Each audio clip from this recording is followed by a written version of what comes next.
Oh, no, you will not, because you're going to be you, and there's no match up. It's simply, let's hear your speech. Right? So, I'm not sick.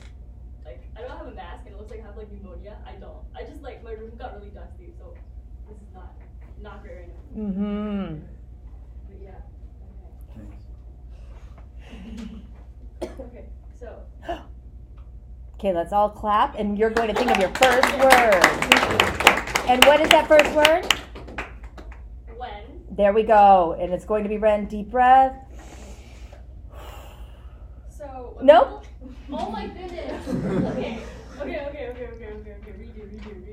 Turn around 1 second, like, woo, and let everybody clap. When people ask me where I'm from, I either give them the short answer, which is Milpitas, California. If you don't know where that is, it's in Silicon Valley. If you don't know where that is, it's in the Bay Area, like NorCal. Or the long answer, which is that I grew up in California, but I've also lived in Shanghai, China, and Taipei, Taiwan. So my name is Angelina Lin, and I moved around a lot growing up. I spent a little more than half my life in California, and the other half was split between Shanghai and Taipei. I feel like the best way to get to know me is through my experiences living in different places and how that eventually led me to major in political science. So I moved around every year until I was about 11 or 12. So I'm going to be talking about my life based on the place that I lived in and how the different political environments fostered my interest in political science. I was really young too, but we'll get to that. So I'm going to be talking about my life in Milpitas, Shanghai, and finally Taipei after I graduated high school. So to start, I'm going to be talking about growing up in the Bay Area. Okay, I'm going to have you start. Let's go into our first main point and make sure you're walking. Okay. Watch the word gonna, and then also watch starting each sentence with so. Okay. Take a deep breath at the period and think of the next word you're going to say, not so, if you can. Okay. So just Okay. Oh, It's okay. To start. There you go. I'm going to be talking about life growing up in the Bay Area. My parents are Taiwanese and they immigrated to the US in the late 80s, so I had a very Taiwanese American upbringing and I was raised with both American and Chinese values. Growing up in the South Bay, a lot of people had this similar background, and even though not everybody came from the same place, the fact that we shared this similarity made it growing up very easy to embrace our heritage, and you're introduced to a lot of cultures at a really young age. Mm-hmm.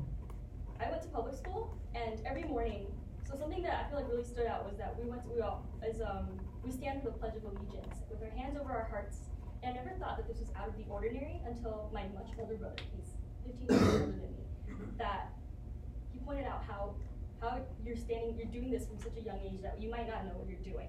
Mm-hmm. And I never thought about that before until he told me this, but as I continued to learn about American history, I kind of learned about how that there were these significant concepts in American history like loyalty, patriotism, and God.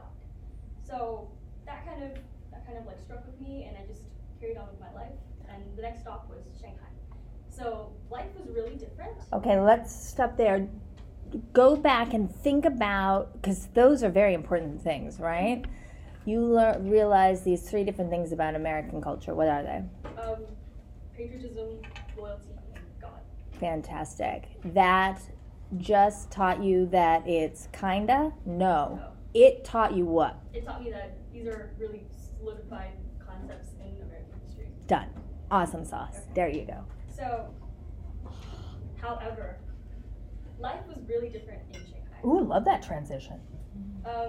I went to an international school, so I met people from all over the world, and we had cultural events all the time. And one cultural event that really struck with me was this one time where we had to draw flags of our nationalities and where we're from, our culture backgrounds. And I drew two flags because I'm both American, but I'm also Taiwanese. And even though up to that point I've never lived in Taiwan, I always knew that I was from Taiwan, and that was something that I embraced fully. So when we were drawing these flags, everybody was drawing their flags, the Netherlands, Russia, Japan, Korea. You can find all of these flags when you Google them too. So when it was time to draw my flag, I got sick. I had a fever, and it was not nice, so I got sent home. And I told my friends, can you fill this in for me? I have one flag done, can you draw my Taiwanese flag? Look it up, it's white, blue, and red. Look it up, go find it. So the next day, back to school, I did not find that Taiwanese flag that I was looking for. Instead, I found the Chinese flag, and it's the red flag with the 5 yellow stars. I'm pretty sure you've seen that. And I asked why. So this is not what I asked for. What's this? So my friends told me that when they looked it up on like Baidu, which is the Google of China, that they couldn't find it. So when you look up Chinese flag on Baidu, all you'll find is the 5-star red flag of the People's Republic of China. So I felt really invalidated, but I was also 10 years old, so I was just mad. I was really, really angry, but there was nothing I can do about it because how do I explain that this flag is real? I can't.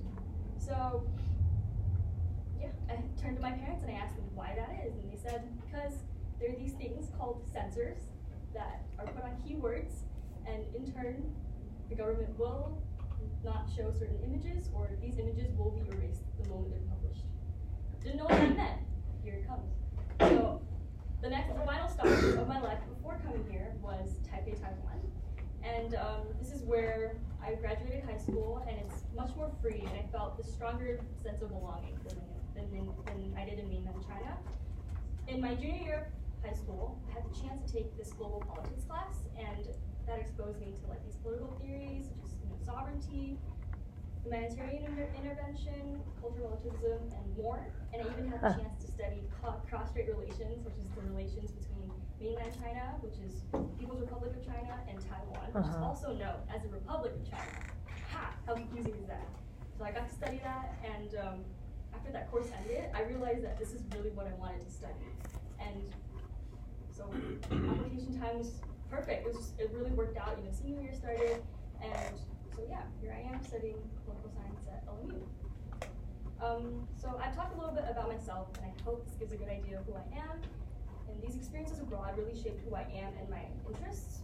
And this is the long answer to my "Where are you from?" question, and this is also just how I ended up here at LMU.